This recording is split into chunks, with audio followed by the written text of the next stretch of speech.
Welcome to How to Music Tech. This is part 17 in this series. How to reorder patches in a bank in memory mode. In memory mode, which is this mode here, press and hold a patch and then drag and drop it to the desired location. For example, if you move patch 1 to position 3, the patch that was in position 2 now moves to position 1.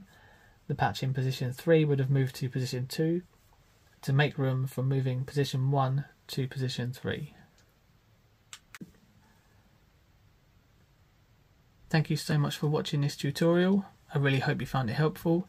If you did, make sure you give it a like and subscribe for more tutorials on this unit and others to come. Plus, if you'd like to support the channel directly, why not consider becoming a member? Thanks again, goodbye, see you in the next one.